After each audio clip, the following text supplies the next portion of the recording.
सहयोग में आज दासी जीवाण का एक पद लेने जा रहे हैं।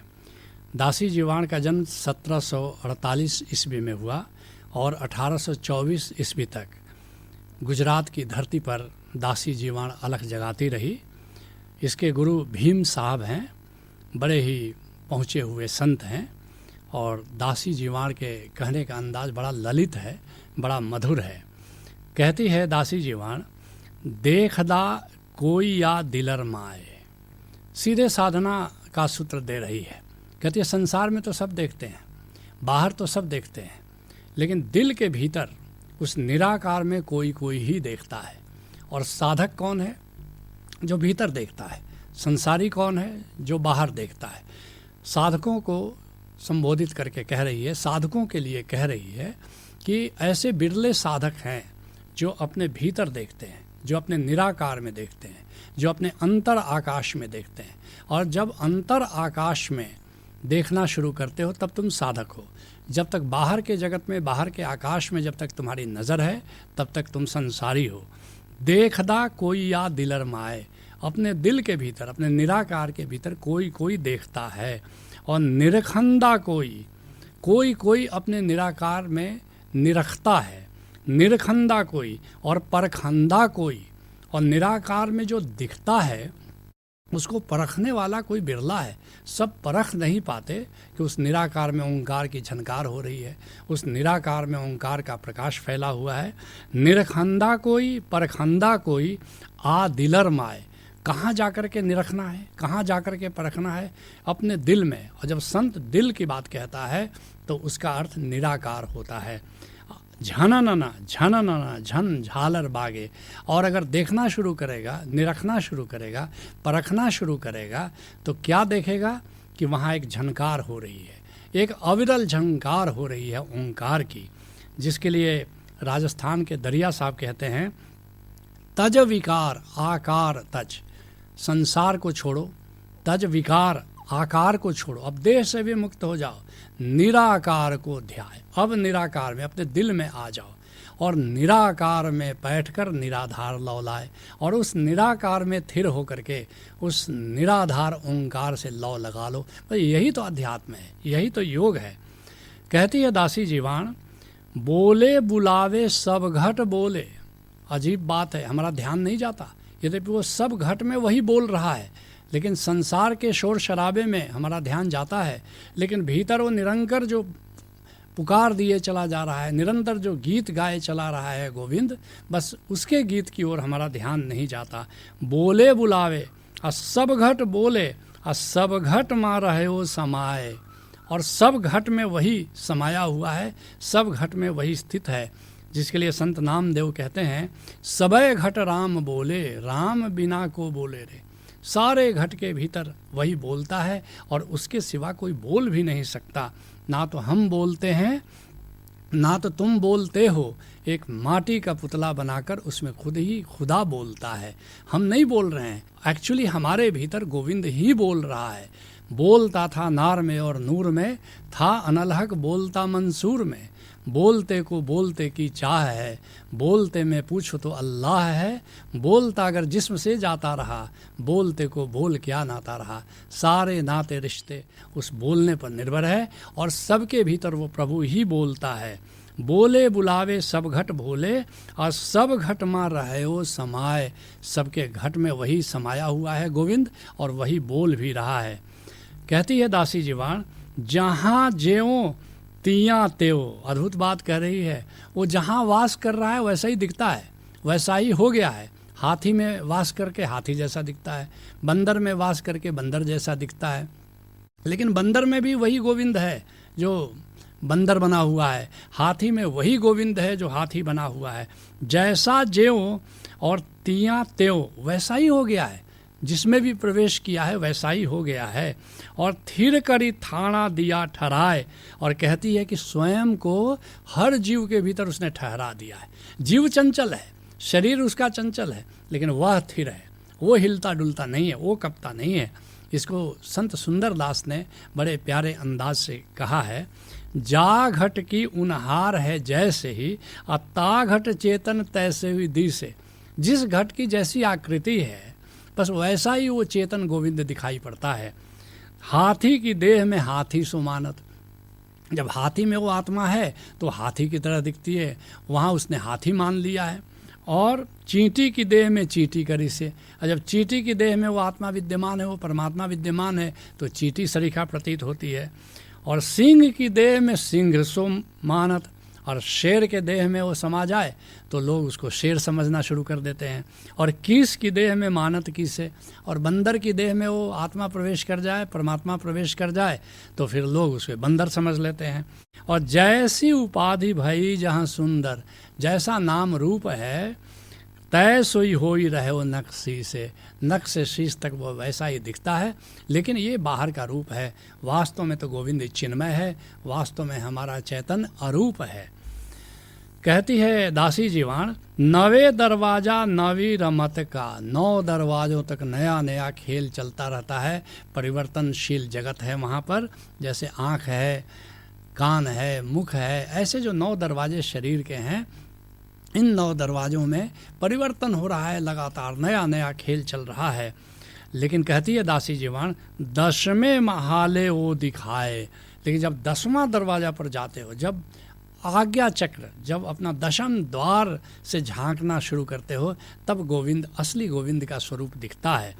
और ओई महल माँ मेरम बोले, कहती है दासी जीवान कि वह जो महल है, वह जो अंतर आकाश है, जो 10वें द्वार से जो झांक करके देखा जा सकता है, ओई महल माँ मेरम बोले।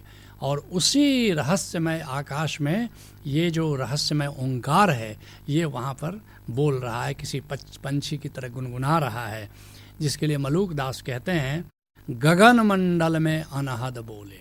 ये जो भीतर का अंतर आकाश है, गगन मंडल है, यहीं पर अनहद की झंकार हो रही है।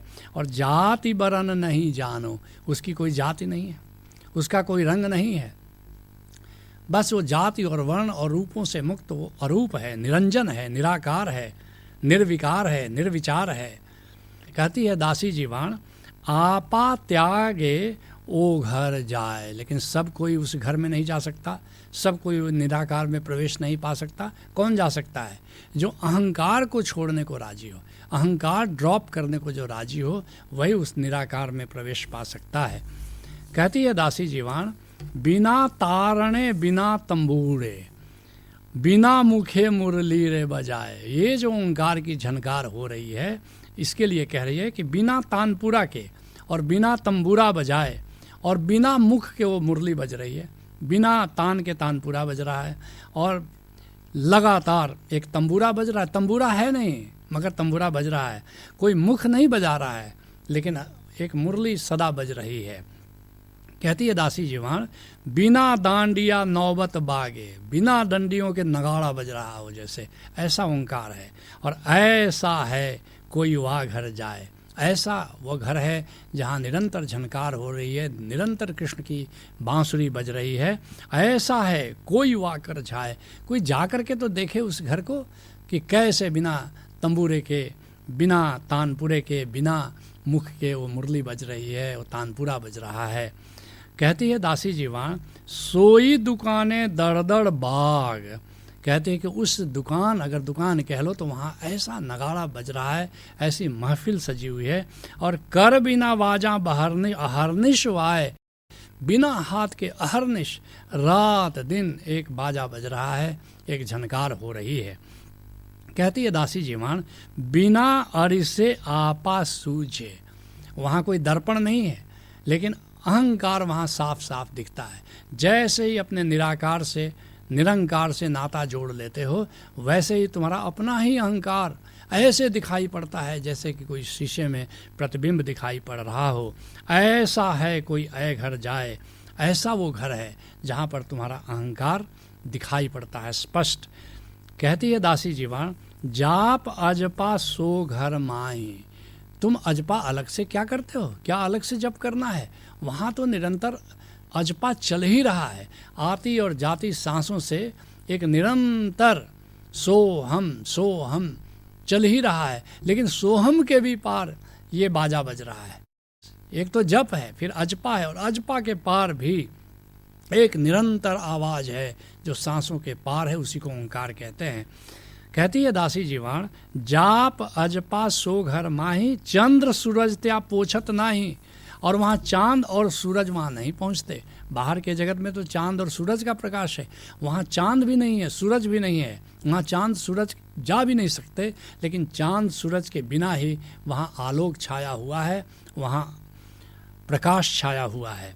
कहती है दासी जीवाण, सुषम टेक थी सो घर जाए। किस मार्ग से तुम जा सकते हो उस घर में? सुषुम्ना के मार्ग से जा सकते हो। और संतों का सुषुम्ना योगियों की सुषुम्ना से जरा भिन्न है। योगियों का सुषुम्ना मूलाधार चक्र से सहस्रार चक्र है, लेकिन संतों का सुषुम्ना आज्ञा चक्र से शुरू होता है। आज्ञा चक्र से लेकर सहस्रार तक ये जो मार्ग है, इसी को सुषुम्ना कहा है। और यहीं से तुम उस घर में, उस निरंकार में प्रवेश पा सकते हो। आप आपने दियो ओ खाए। और जब सुषुम्ना के मार्ग से जब वहाँ तुम पहुँचते हो तो अपने स्वरूप को जान लेते हो, अपने आत्म स्वरूप को, अपने चैतन्य स्वरूप को, अपने मूल स्वरूप से तब पहचान वहाँ पर होती है। कहती है दासी जीवाण, अक्षर अजीता, वह अक्षर है, वह अजेय है, वह उसका नाश नहीं होता। अक्षर का अर्थ हुआ जिसका नाश नहीं होता। और अजीता, वो अजेय है, कोई गोविंद को जीत नहीं सकता। और अर्ज सुनो जी, अर्ज सुनो जी एक आवाज़। ये दासी जीवाण बड़े भेद की बात करें। सुनो, कहते कि तुम मेरी विनती सुनो, बार बार करिए, सुनो मेरी विनती, सुनो मेरी बात, सुनो। बड़े भेद की बात, बड़े राज की बात मैं तुम सबसे बता रही हूँ। वो एक आवाज़ है, वो एक निरंतर आवाज़ है, वो ओंकार है जो तुम्हारी आत्मा का संगीत है। कहती है दासी जीवाण, दासी जीवन भीम ने चरण। भीम उनके गुरु का नाम है। कहते कि मैं अपने गुरु भीम के चरणों में हूँ। और भजरो मानो गरीब निवाज। कहती है अपने मन को, कहती है ऐ मेरे मन, उस गरीब निवाज गोविंद का भजन कर, उस गरीब निवाज गोविंद का सुमिरन कर। जिसके लिए दादू साहब कहते हैं, हरि भज रे मन सहज पिछानी। सहज ओंकार को भी कहते हैं, और सहज ओंकार जो बाहर गूंज रहा है, पूरे अस्तित्व की गूंज है जो बाहर दिखाई पड़ रहा है, उसको भी सहज कहते हैं।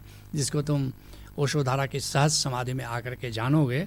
तो पहले तो ओंकार भीतर सुनना है, लेकिन फिर उस ओंकार को पूरे अस्तित्व की गूंज के रूप में देखना है और गूंज के रूप में सुनना है। हरि भज रे मन सहज पिछानी। सहज पहले ओंकार हुआ, साथ ही जो जन्मा, ऐसा समझ लो। उसको पहचानो, अपने भीतर उसको जानो, और फिर सर्वत्र वही तो गूंज रहा है। हरि भज रे मन सहज पिछानी, ये सुन साची बात। कहते हैं दादू साहब, यही असली बात है, यही मूल बात है। तुम भी किसी कामिल मुर्शिद से जुड़ो, और वो जो निरंतर झनकार हो रही है ओंकार की, उससे नाता जोड़ो। यही सहज योग है। हरि ओम तत्सत।